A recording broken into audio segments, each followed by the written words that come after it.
So the challenge today is that you give me a number, either 3, 4, 5 or 7, and a limb. So either my right hand, left hand, right foot or left foot.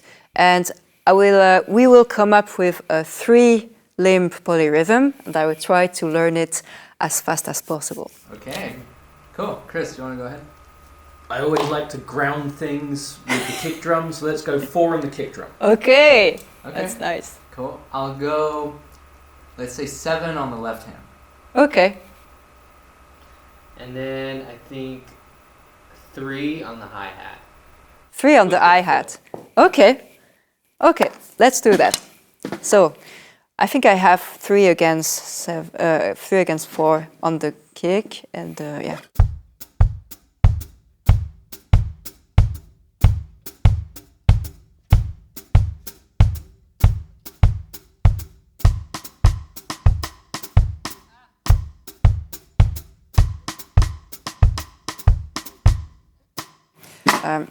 Let's do 2 limbs at a time for now.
Almost!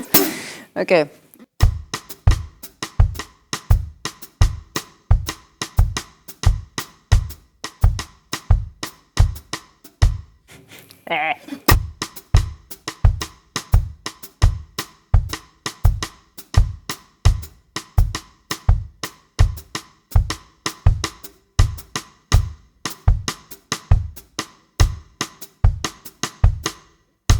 Wow, there it is. Thank you. I try to play it without mistake, on a constant tempo. And slowing it down too, I bet just like it kind of it helps, right? Yes, of course. It helps a lot. When you were doing just the left part of your body, left hand, left foot, what were you anchoring that to? What were you hearing as the pulse for the 3 and the 7? I hear the 7, but in a ternary way. So that's the thing. Ta ta ta ta ta ta ta ta ta. And if I play the kick, it's completely different.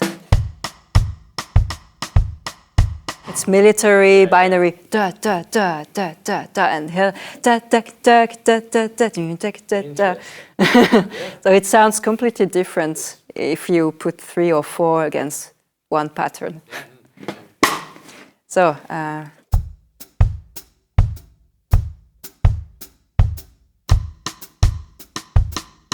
No, I'm always struggling on this part. That's it.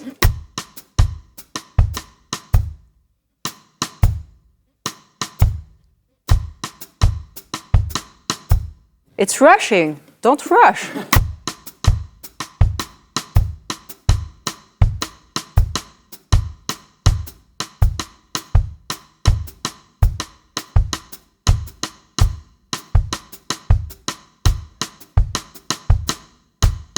etc., etc. Thank It'd be you. hilarious if we edited in like from SpongeBob, like a few moments later. Yeah, That would be awesome. a few moments Nice. later. Yeah. Great job. Yeah. So now let's give you one that's more complicated and see Okay. like how you break it down and think about it. right? Okay, I'm afraid, but let's go. Okay. Cool. Awesome. Chris, do you want to start? I know you have an idea already. Oh, I do. Yeah. I'm going to pick my favourite number for a polyrhythm, which is 5. And I'll go Okay, left hand 5. left hand 5, right? Okay. I'll go left foot 7 on the block. On the block, wow. That's gonna be challenging. I love I it. think I'll balance it all out and give you 4 on the kick. On the kick, okay. Wow, that sounds very interesting. So, on the kick it will be easy, just quarter notes, right? Like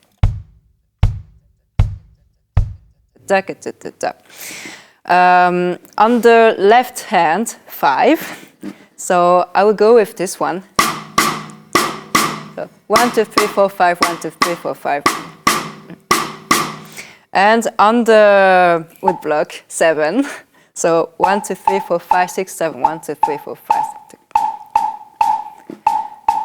This will be challenging. I love it. I've never done this, right? I've worked a lot of 5 and 7s with my hands. And on the feet, usually I work 3s and 4. But 7, except on the kick it's quite easy. It's easier than on my left foot because left foot I'm really used to play 3 or 4, but 7 is a challenge. So, first step first. I want to check the result of only 2 limbs at the same time. So, let's go with the 4 and the 7, for example. So.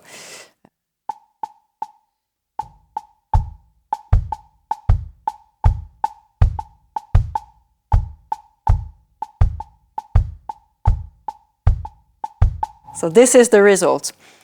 And I will have to play my wood block pattern 4 times. And if you count how many kicks I hit, it's 7 kicks. So For a cycle, right? You're talking Yeah. about like a full cycle? Oh. exactly, to a full circle. So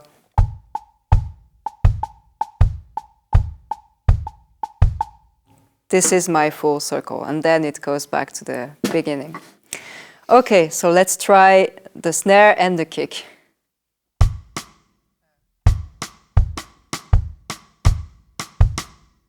This is my my full circle. So I did my 5 pattern 4 times, and my kick pattern, so quarter notes, 5 times, 5 quarter notes.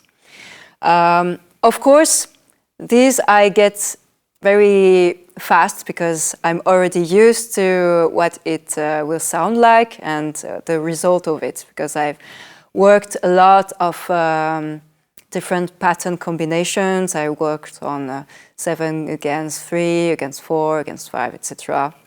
So that's still easy. The 5 against 7, we will have a laugh, I think. But if I didn't know how to play it, I would just go step by step. For example, the 4 against 5. I will just do the first pattern of 5 until the next quarter notes and see how it sounds.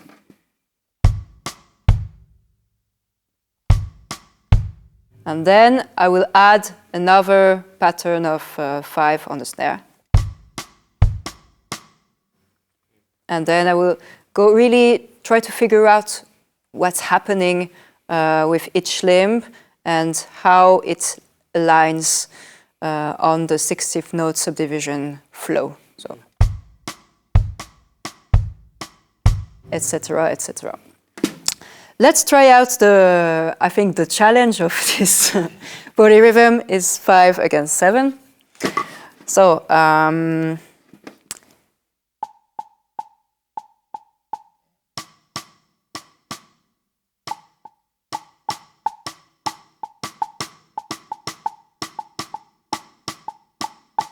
think it's that.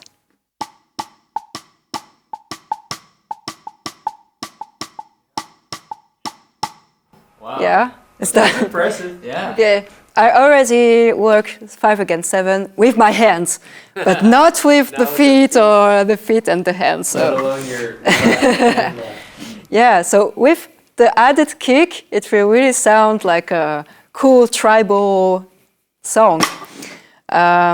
So now that I have tested every 2 limb combination, I will try to add the 3 limbs together. So obviously I will focus on my 5 against 7 pattern and try to add the quarter notes on it step by step. So the beginning does this. Okay, so my quarter note will be on the wood block, I think.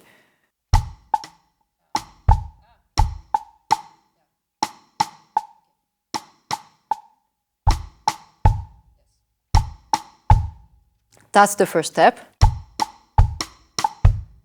Okay, I think that's the other step. Yeah. Okay. Ah.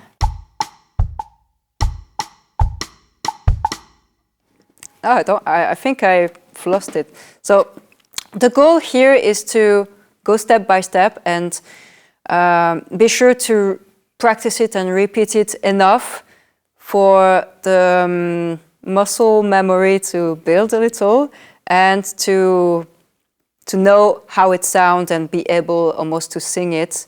And then we can go to the next step. So I think I'm already too far because I'm like struggling. So I will take one step back and let's go. So that's my first step. No, that's not. That's it.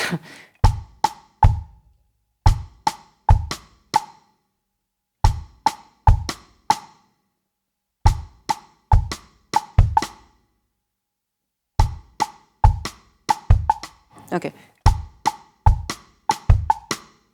I think that's it.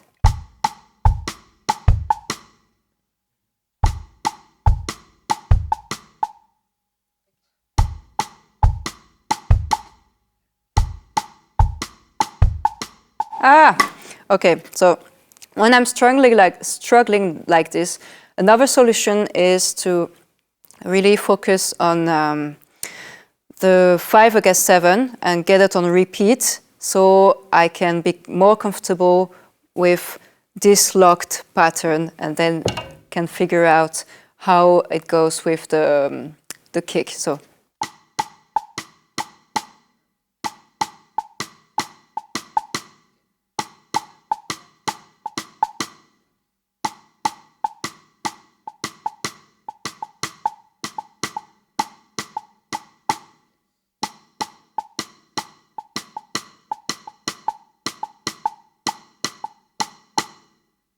Okay. Another solution, I'm thinking at the same time. So locking this 5 against 7 pattern and trying to add the 4th on a ternary, on a binary feeling like dun dun dun dun dun dun dun dun, etc. is a solution. Now I can try to see the polyrhythm from another perspective and try to lock, for example, my 4 against 7, like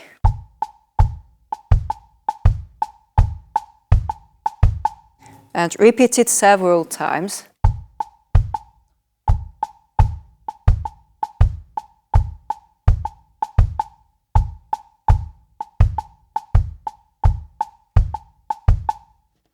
and then try to add the 5 on this locked pattern. That's another way to see it. But I'm not sure it's the better solution. So, I will try. So like you get comfortable with kick and left foot. Yeah. Just like keep doing it until it's like second nature, and Yes. then you try to add the 5 on top. Exactly. Okay. Yeah. And you're essentially grounding it in, you know, the very simple pattern of the bass drum is your like, almost like your metronome. Yeah, that could be a scene like this, exactly. And then on top, maybe it will be easier for me to add a 5. And you know, as we are more used to work with feet ostinatos, maybe locking both feet as one limb sometimes is better, and just it will be easier to add a third limb on top of that. So I will try to do that.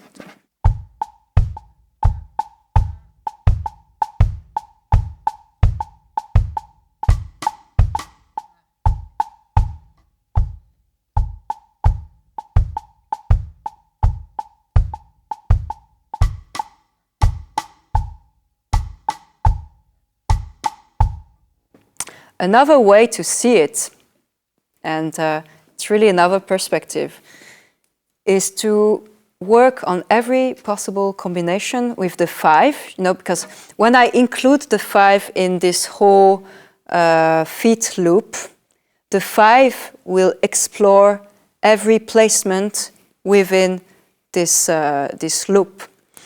So a solution also for me is to, instead of trying to get it right for the whole loop, I would just work on some parts.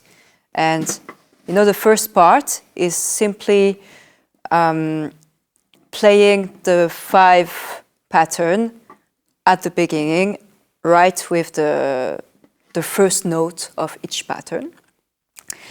The second part will be to work on this 5 pattern, but starting it on the second 16th note on this pattern, just after the start of my feet, etc., etc. In this way, I will have explored with my body and the senses and the ear and muscle memory and stuff, all the possible combinations, and maybe it will be easier for me to include the 5 after that on the whole loop. So I will try to do it this way. So that's the first solution. The second is this one. The next one is fourth one is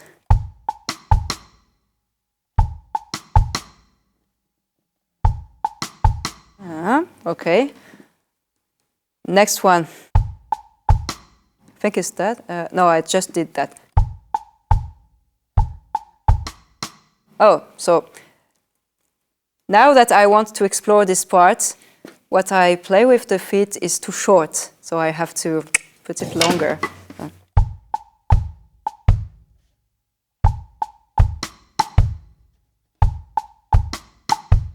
Okay, and then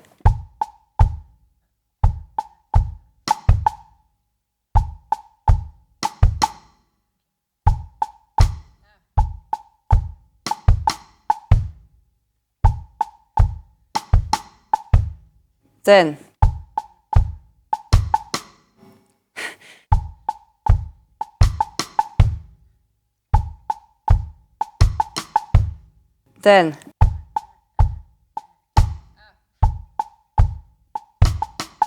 no.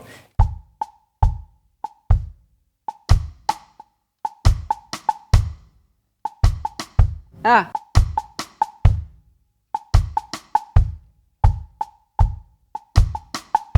Okay, then next one. I think it's that. Then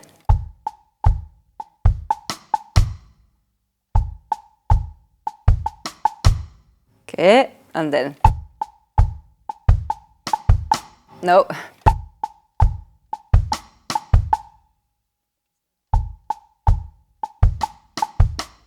And when you have the head that is starting to burn and you're starting to go blank and don't know what you're doing anymore,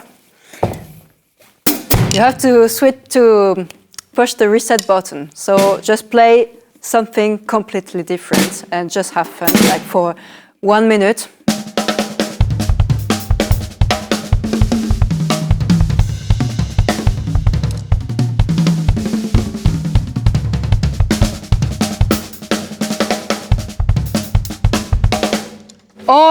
But don't do that, please. Check your phone, Instagram, stuff like that. Mails. Oh, I got this mail. Okay, cool. And then you're back at it.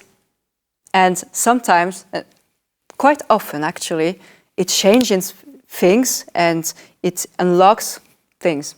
So in this case, I'm not sure it will have unlocked many things, but on easier stuff, it really does work. So try it often when you're burning, like, okay, do something completely different, and then you're back at it and, whoa, I can play it now. That's awesome. So,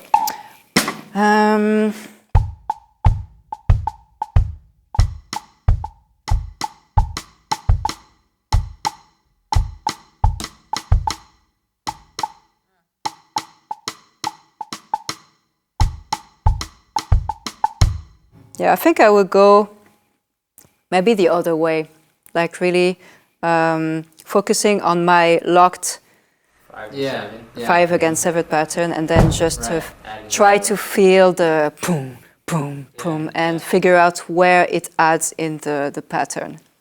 Maybe it will be easier. Well, that kind of brings me to the questions, like there's really different perspectives you can have Yes. when practicing and hearing this, like as the person playing it. Yeah. So like you're hearing it, I mean, it feels like 7 is your anchor, I mean, from my perspective. Yeah. But for you, it could be a completely, like you're locked into the 5. Yeah. And it was the 4. Like it could be any one of those. So Exactly. it's pretty crazy. Exactly. Yeah, you it's good decide to what is know. your anchor, but you're right. It's really that you hear it from an anchor perspective, and everything else just goes around, and you try to put it over it. But there's always an anchor limb or anchor pattern that we will turn around it. You know? I don't know whether it's just me, but like when you do the 5 and 7, I always mentally anchor it to the 4 anyway. Like I always, I You gravitate. inevitably put it in a 4. Yeah. And a solution also is to try to sing it first, like the 4.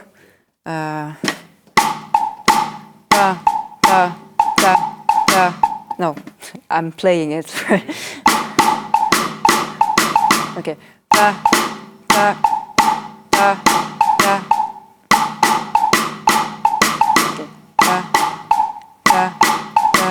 I think for this one, so that was a solution. It doesn't work for me right now, so just gonna stick to the kick. You have to try different things, and sometimes like, oh, it really unlocks the thing. I really like this approach because I think most people maybe have one approach and they hit the wall with it, you know, and then they say, oh, I can't do that. Yeah. And then they walk away. Yeah. But you have lots of different ways of approaching the same challenge. Yeah. And that's very powerful. Mm-hmm.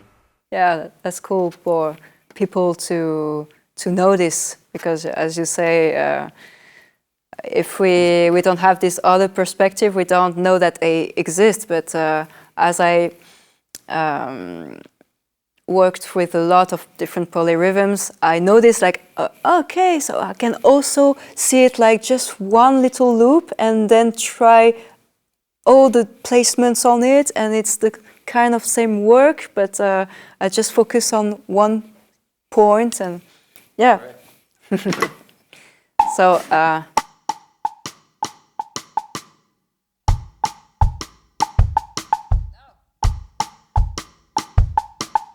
yeah. That's my first step.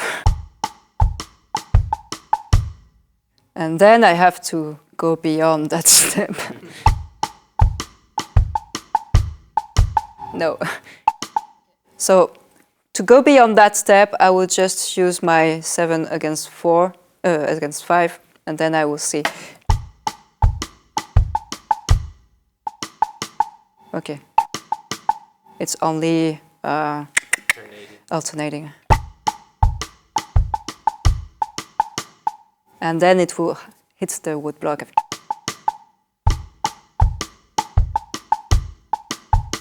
Yes! The next step is achieved! And then you can go. Okay. Just to refresh the head. And then you go back again. Try to anchor it in the muscle memory and the ears. Yes.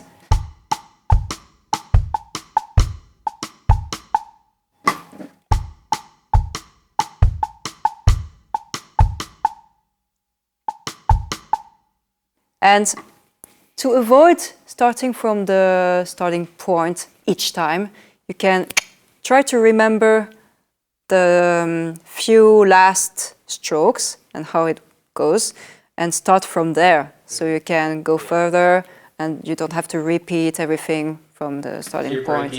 You're breaking it into like little chunks. Yeah, exactly. Do you ever just like write it down so you can see it and then like process it bar by bar? You can do that, totally, because obviously when you write it down, it emphasizes all the relations in between the limbs. But I prefer to practice it directly on the kit like this, because I noticed with the experience that it anchors more deeply into myself when I do that. If I just read it, it's not the same work, It's like giving me the answer and just being on my sheet and applying the thing. And it will work, of course, but I won't keep it inside me the same way, I think. And also, when I search directly on the kit like this, I notice things, and I notice like mathematical things and stuff like I couldn't notice in the writing, because I just want to write and I read and then I read, and it's not the same research, the same observation, same work. So I prefer to do it directly on the kit. But of course, it's only personal, and writing really helps. Just I don't do that because I think it works better for me to anchor it directly while searching. I saw an interesting thing. When you were working on it, you kind of look up and you're obviously recalling something. It's your memory that you're anchoring it to and not a written page. You're not saying, I'm here and I stopped here and then I will continue from this point.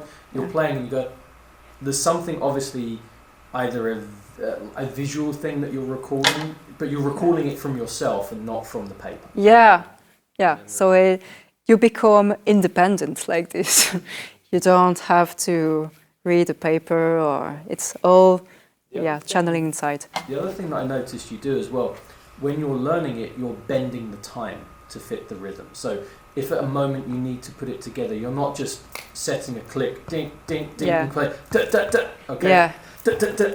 You're bending the time until you can get the limbs to match up and then bring it back to the tempo. That's very important. When you search like this, the result of a rhythm you don't know yet and you don't know how to play, don't put a click ever.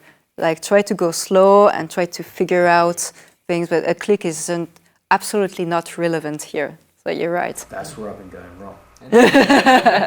Yeah. So I try it again. Now that we've talked, maybe it's better, I don't know.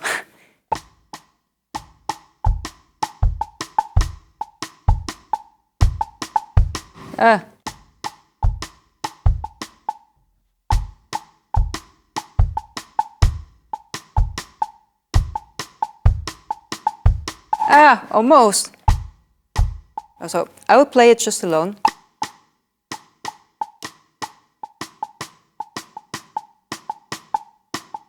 No.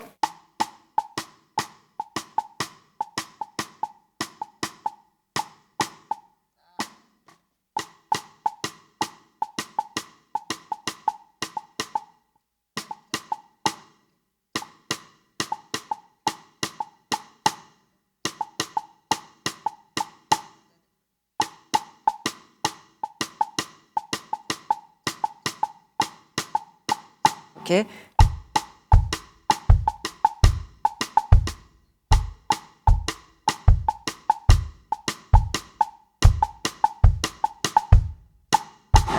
Almost.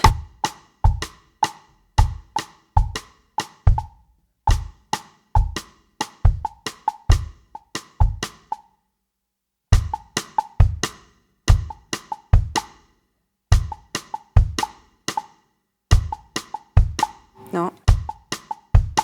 Yes.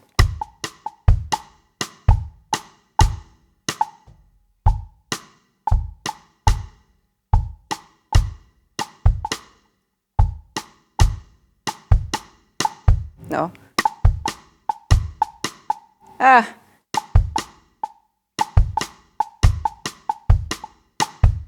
Ah, that was.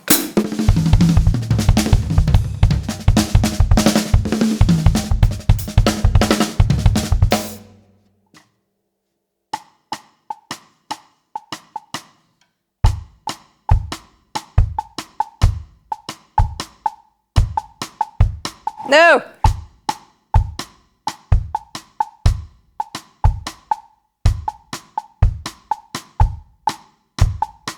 Ah.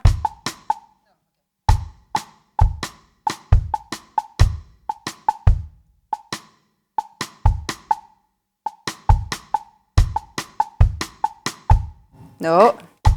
Okay, I will try to focus on the part that is right just before I struggle. Then I can go from this part and try to find the rest. And that's a quite long polyrhythm, actually. It's I think it will last 2 times 5 against 7. So it will last long.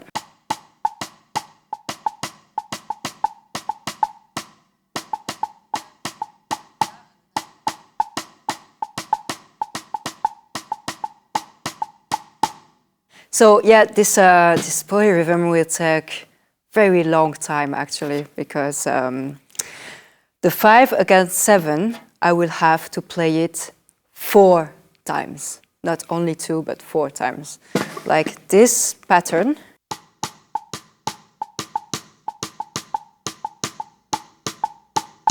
I will have to play it 4 times, and the kick will, you know, explore every possible placement on it. So it's very long.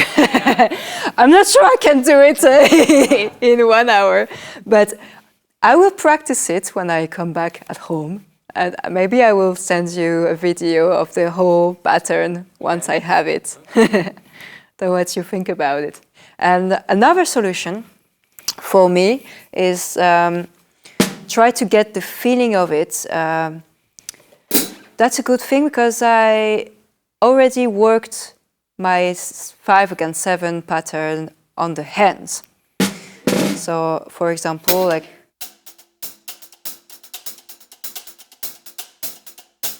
this is 5 against 7. It appears to be more complicated, but for me it's simpler because I just have it, because I worked it a lot of time. It's actually from the song I wrote that I played in the masterclass with Antoine, Mental Web. So it starts with this. And it's actually a 5. So 1, 2, 3, 4, 5, 1, 2, 3, 4, 5, and a 7. 1, 2, 3, 4, 5, 6, 7. 1, 2, 3, 4, 5.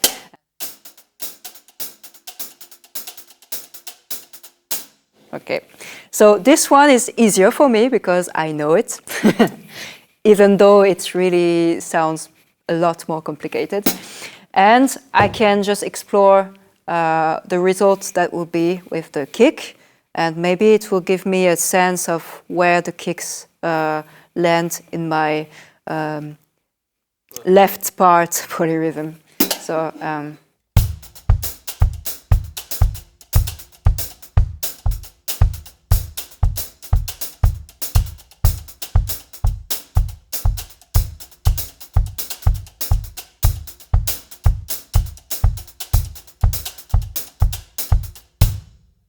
So it's long. Yeah, it's a big cycle. So it would take me some time to get this right. Yeah. But yeah, thank you for this challenge. Great. I certainly learned something new. Yeah, that was fascinating. Yeah. That was great. Yeah, Yeah. I'm glad. Thank you. Thank you for the challenge. I will definitely work on my studio and come back to you with a video of the whole thing. Awesome. Yeah. Now with your right hand, add no. The three pattern on the right hand, yes. That can be also a thing. Hey everyone at Drum Channel, so I finally got the whole polymeter, so the 5 against 7 against 4. I got back in Paris and I spent 2 sessions here in the studio to practice. So the first session I spent like 2 hours and 10 minutes, and the second session I spent 50 minutes. So it really took me about 3 hours to be able to play this polymeter from the beginning to the end without mistake and being able to loop it, you know. So how did I do that? For me, what worked the most was to separate the polymeter in 4 parts. So when you have the 5 against 7, if you play quarter notes on top of that, you will have to play 4 times your 5 against 7 polymeter. So what I did is I practiced each one of the 4 phrases separately. So this is the 5 against 7.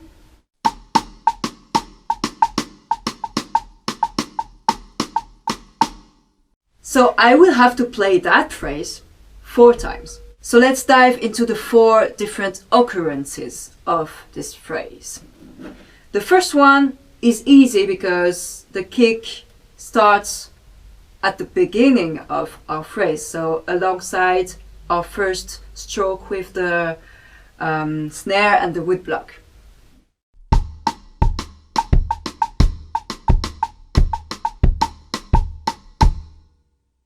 So this is the first phrase. The second phrase, the kick will start 1/16th note later. So instead of starting with my first note, it will start 1/16th note after. So instead of, it will sound like just 1/16th note after. So it sounds like this.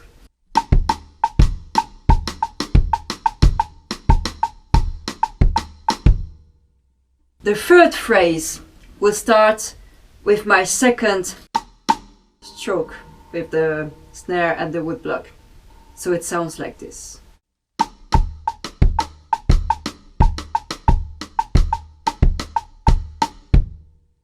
And the last phrase, the kick will be placed just after my second stroke. So sounds like this.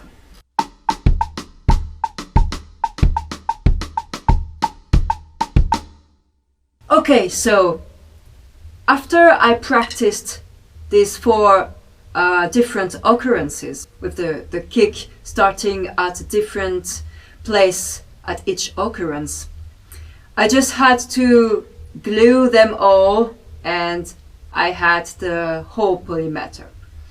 So I will play it, but I will play a ride alongside the first note of the phrase each time, so you just have a landmark of where are starting the 4 different occurrences.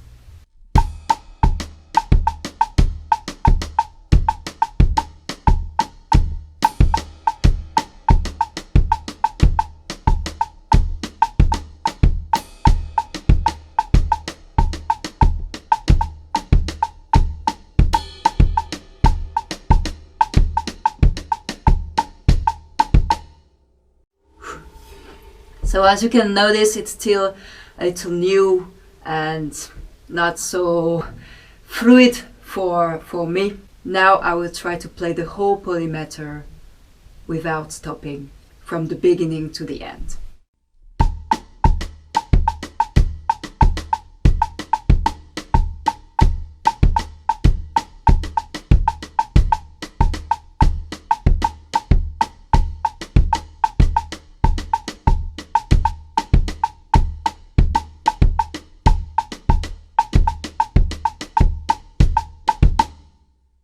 Okay, so that was really my process of learning all this polymeter, diving into each occurrence, trying to figure out how was the kick placed in between all this 5 against 7 phrase. And when I couldn't directly play the kick due to bad mechanics, I tried first to figure out the place of the kick with playing the floor tom with the right hand, so it was easier for me and I could get used to it and hear what the result would sound like. And really, I think the most challenging part of learning this polymeter this way was to keep an internal strong perspective and feeling of the 5 against 7 phrase and the beginning of the phrase. This is the beginning, even if the kick starts 1/16th note later or 2 or 3/16th notes later. It was really the challenge for me, keeping it this way in my head and in my inner feeling to tell my mind, okay, this is the beat, this is the beginning of the phrase, and the kick is placed around it, but it's not the kick that is the reference of the beat. It's really this first stroke. Okay, so mission accomplished. Thank you a lot, Drum Channel, for this challenge. It was a lot of fun, and I hope you had some fun behind your screen too. See you next time.